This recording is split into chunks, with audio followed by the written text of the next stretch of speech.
Well, hello again everybody.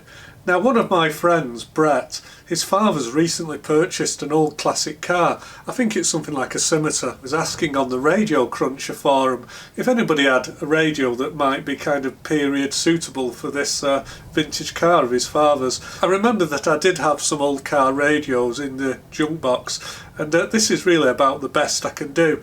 Now, before we send this radio off to Brett, I actually just wanted to see if it would function, because, you know, there's no point in sending him a radio that's totally burnt out. For all I know, it's been connected up in reverse. So, I just don't know. So I thought we could actually just plug it in and give it a try and make sure it will basically function. Now, certainly I'm not going to be doing a restoration on this radio because, Brett's quite capable of restoring his own radios. He's got an interest in doing that kind of thing like me. But let's just have a quick look inside it and see if it'll do something.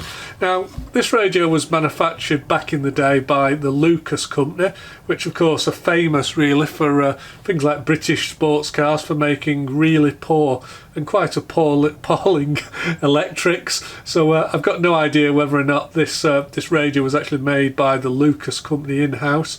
I seem to think, wasn't Lucas based in Birmingham? Certainly they seem to be associated with, well, in my book, an awful lot of electrical trouble. I'm kind of thinking of things like old E-type Jags and stuff like that, where you have nothing but trouble with all the old connectors on them. And well, maybe it's not fair, maybe just I'm going to say 40 years ago. I don't think they were any good 40 years ago. I think they were crap then, but maybe I'm being a little bit unfair. So this radio was made by Lucas. I'm guessing it's probably late 60s or early 70s.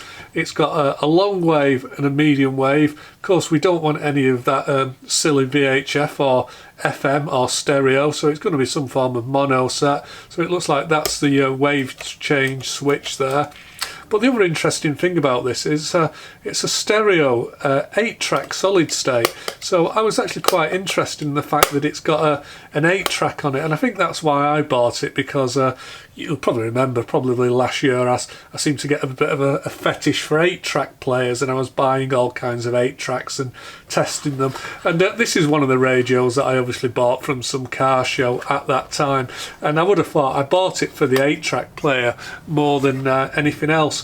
So let's just check it out and see if it'll do something. Now, when I was going through my junk box, it had some old radios in it. This is the one that I found, and I noticed that this one has got a label on it saying 12 volts negative ground, which is probably what we want. I'm not exactly sure, but I would have thought that the Scimitar's probably negative earth, isn't it? I think they have a fiberglass body on them, don't they, the Scimitars? But I'm guessing it's going to be a negative earth car. Now, I did have some other radios in my junk box, and some of them were also quite nice, but the other one that I picked out, which I think was an old Motorola one, unfortunately it was a positive earth, and it was also a 6-volt radio, and that had probably come out of one of my trucks or something that I've had shipped over from America. So this is the radio that I've chosen to Brett. So that's kind of important, the fact it is 12 volt negative earth, because I think that's what we're going to need. So the first thing that I'm going to do is I'm just going to check for a dead short circuit between the chassis and the mains input. And of course, like most radios, the fuse is missing from it. It's always a good start, isn't it? Okay, so we've got 1 meg ohm resistance there. Well, you can see there's a capacitor charging. Okay, 2 meg ohms, 1 meg ohm. It's dropping down a bit. Let's just check it the other way around. Is there any protection diodes in there? Yeah, it looks like there maybe is some diodes in there or something, which is what we'd expect. But it's above 1 meg ohm, so there's no gross short circuit across the 12 volt input. So that's good to know. So the other places that we actually want to check is the output. Now, again, I'm just guessing that, does it actually tell us on here? It doesn't tell us what the leads do, but these are such simple pieces of equipment. I'm guessing this is one of the outputs for the speakers. So that one's coming up 57, 58 kilo ohm. Let's check the other one. Well, that's coming up different. Let me just cross the leads over. Okay, well, that's a little bit suspicious. If we just look at the resistance readings between the two channels, they are quite different. That may mean nothing at all, or it may mean that, you know, there is a problem. I don't exactly know yet. Yeah, they are different. Okay, not going to put too much into that now because I don't exactly know, but we'll test each of these audio channels separately. So what I think we'll do is I'm immediately just going to connect this up now. We'll put some power on it, and we will, I say we'll put some power on it. We'll connect a power supply up to it, but we will connect the power supply via a current limited supply, and we'll see how much current it draws when we switch it on. I'm guessing this will probably draw less than half an amp, maybe draw a little bit more when the 8-track starts up, but it certainly shouldn't be drawing amps of current anyway. We'll just start off by setting the current limit on my power supply. We'll set it fairly low, 300 milliamps, and just see what it does at that. So I think we'll just go ahead and I think we'll put some of these chocolate blocks on top of this speaker cabling just to stop the potential of these wires just shorting out against each other when they're on the bench, because yeah, that could spoil your day, couldn't it? Now I seem to remember back in the day I used to quite enjoy messing around with old car stereos. My dad used to have like an automotive, well, it used to be a mixture of kind of an old-fashioned garage and also an engineering workshop, and you know, there was a lot of old cars, and they used to go to the scrapyard, and you know, it wasn't unusual before those things went to the scrapyard I'd probably pull the radios out of them and take them home and well, I'd like to say look after them carefully. Probably what I used to do is connect them up to the mains or other such nonsense.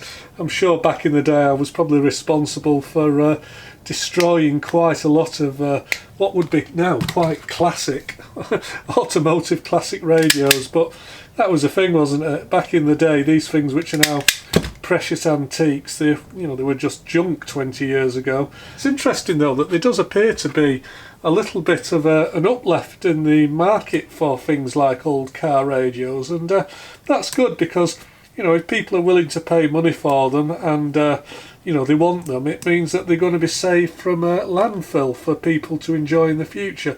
So I don't really mind. You know, everybody complains about stuff goes on eBay now and the prices that stuff like old car radios go for. Well, the more money they go for, the better in my book, because that helps keep it helps keep it alive. Because if it's worth nothing, it will just go from the shed and immediately go to landfill, and yeah, once it's gone, it's gone. Right, okay, so they're not going to short out on each other now, and my bench is covered with very horrible and rather manky looking bits of wire, so we'll clean them out. So we'll just connect our positive lead up first, I think, and now let's just dab on the ground connection, see if we get any sparkies. Well, let there be light, and it was good. Right, so we've got some light, so it's taking power, and my power supply says we're drawing 230 milliamps, so we may be powering up a little bit of the set now, and probably most of that's going on this dial lamp actually. Okay, let's knock that off a sec. Now we need some speakers, don't we? So I've gone ahead and I found this old Motorola speaker, which I think is probably off something like a mobile car radio, you know, a business radio, a trunk radio or something like that. Not exactly sure, it might be an old CB, I don't think so. Motorola's quite a good make, and it's not a bad little speaker this. Now I always get quite kind of annoyed whenever I use it though, because it's always a bit of a faff to connect it up to whatever I want to plug it into. It's got this little jack plug on it which plugs into the side of Yaesu transceivers and stuff like that, but because you never know what type of radio or amplifier you've got on your desk, I do keep thinking I wish I had a permanent socket arrangement. You can see I've got all these plug sockets back here, so this is my power supply connections, so you'll probably remember this is where I get my 12 volts from. This is variable up to 30 volts, and then you'll probably remember that I added another socket under here which was voltage limited, so this socket will only come on if the voltage is less than about 13 volts, and I use that to power up things like CBs, and I've got permanent purpose-made connection leads for things like CBs, so you don't want to cross connect them. You don't want to get them reverse polarised, and you don't want to put 30 volts up them. So I have this separate supply here which I use for running that equipment. But what I was trying to say is I quite like to add another outlet here somewhere, because I've got some quite nice, I mean they're not particularly expensive, I've got some Wharfedale speakers sat behind me and they are wired up, but again they just go to some cables that are lying around under my bench. I'd quite like to put some, you know, some permanent speaker connections on here and banana plugs, so when I'm testing an amplifier I can just hook them up, and maybe also have a connection for something like a dummy load, so I've got a choice of either going to speakers or going to a dummy load, or maybe I could just switch between the two. So if any of you guys have got your benches set up to you know, to test amplifiers and stuff like that, leave it in the comments. I'd be interested to know how you guys manage that. So unfortunately I've now got to rummage around in my green box of annoyance to try to find something to fit that jack plug. So this is just a little box where I keep oh, I think that's set up for that's a quad lead, that. What do they call it, those quad mono blocks? Anyway, that's what that does. Got some real high quality audio fool phono leads here. Very thick, so they've obviously thick cables work better than thin ones. Sound better. Well, it looks like I don't have any suitable connectors in my little box of annoyance here, so let me go rummaging somewhere else. I think that's what we want. Yeah, that'll do. Well, I don't know if any of you have been watching Mr. Codeeze the other night. If you haven't subscribed to his channel, I suggest you stop what you're doing and go and subscribe to him now, because it's probably far more interesting than I am. But what Paul was started doing on his channel is when he's doing something boring, he kind of puts some music on and then fast forwards through it. He was changing some capacitors the other day, and you know, he kindly said to his audience, "You don't want to sit here and watch me changing a capacitor. I'm going to fast forward it." Well, I'm afraid I'm not going to afford any of you that much justice. I'm afraid you're just going to have to sit back and bear with me while I do all this boring stuff. No fast forward, no escape. I'm trying to remember which way around these connectors work, because they have a little disconnection point on them, don't they? So it's not that one, it is that one. Okay, so I'm just going to cut that off, otherwise it will annoy me. Well, I do hope at this difficult time that everybody's doing their best to keep safe and avoid all the non-essential travel. I do realise it's a very difficult time for a lot of you. A number of my friends have got, I was going to say small businesses, but small business and in fact big businesses as well. We're actually, we're all feeling it at the moment, aren't we? But my heart especially goes out to people in the, you know, people who arrange events and stuff like that, because all these events that we all enjoy going to, car shows and radio shows and all that stopped. You know, right down to people who, you know, like people who cut hair, hairdressers and nail salons and the pub industry. Everybody's finding it, you know, extremely difficult and, you know, not really being able to earn a livelihood at the moment. So my heart goes out to you. I do hope that our government is going to come through, is going to look after businesses and trying to do right for us. It's a very difficult and sad situation, so I do hope you're all doing your best to keep safe, your loved ones and yourself. Right, I guess we'll just have to try and test one of these audio channels one at a time. So in no particular order, I've got no idea which one this is, but we'll plug this one in first. Haven't really bothered to figure out what the polarisation is on the speaker. It will work either way around, no doubt. So there we go, we need to plug our speaker in, which I will do.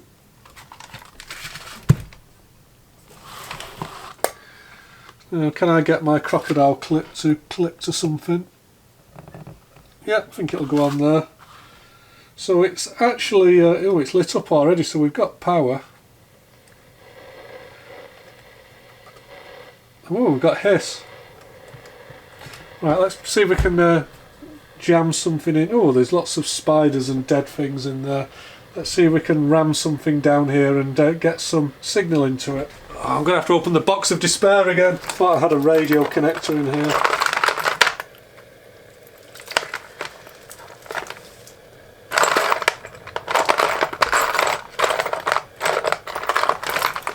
Nope, maybe not. Come on, Andrew, tell me what that's called.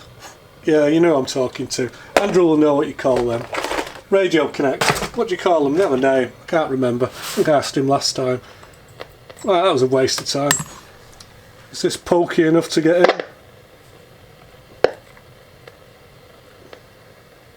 No, not really. I think it's just stuffing a piece of wire.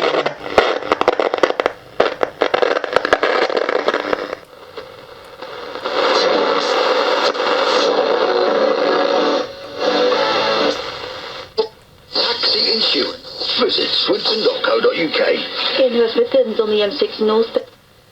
And he's been telling the BBC about, you know, how generous that was, how generous people have been, and how to.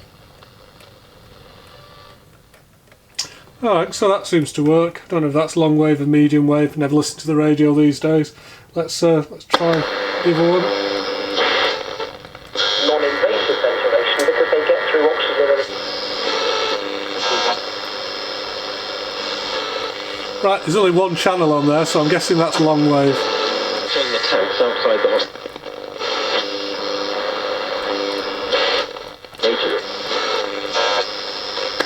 The 5 million customers staying connected with us. Back to medium wave. So I think that's working quite nicely. I'm wondering if I've got an 8-track tape to bang in it. Let me see if I can find one. Well, unfortunately, most of my 8-track collection's in storage, and I've just found this very, very crappy old 8-track cassette lying around, again in a junk box somewhere. And unfortunately, this one hasn't been restored. I can see that the foam material in it is all pressed into the back, and it does look as though some of the tape is separating slightly. So I'm sure that this will sound awful, but then again, it is Don McLean, so it's hard to tell, isn't it? So let's give that a go. Which way up does it go? Does it matter? I don't know. Not that way, obviously. Oh, we've got movement. What you tried to say to me, and how you suffered for your sanity. Up with a fallout shelter, 8 miles high and falling fast. And time has proven that I'm right. There's no place time lived in such a dream. And when no hope was left inside on that played a marching tune, we all got up to dance, but we never got. How do you get it out? How do you make it eject? Do you press that? I'd have thought you probably do press that. Oh, I've got the tape stuck. How do we get the tape out? A lot of these are... Oh, you don't pull. It's all going horribly wrong. Sorry, Brett. Oh, there, maybe you go. I don't know, but do you press that to eject it? I'd have thought, no, you press that to change the channel, don't you? I don't know, does that one press? Maybe just pull it, I don't know. Probably you can find some instructions for this online somewhere, somebody's probably done it. So, good, the 8-track player works, and that actually sounded remarkably good. I think a lot of that was probably just a bad tape. So I suspect if Brett goes inside here, he opens it up and you know, he cleans the capstan roller and cleans the heads with some isopropyl alcohol. If possible, there'll probably be a belt in here which ideally would be replaced, but I actually think that this one could be a bit of a winner if he does that, so that's good. Okay, so far we've just tested one of the audio channels, so we've still got time to grab defeat from the jaws of victory, haven't we? Let's just check the other audio channel and see if that functions. So I'm just really hoping that the other audio channel is also going to work. I think we stand a chance, don't we? There we go. Time and time again, and a lot of criticism going his way. You got what you said there. His average, what was it, 49 point? Manchester City with what he went through. He certainly was put through. Okay, well, as far as I'm concerned, that is winner winner, chicken dinner. Now, I'm purposely not going to do any more on this radio. Of course, I could restore it, I could recap it, I could go and clean it, I could even just, you know, clean the outside up.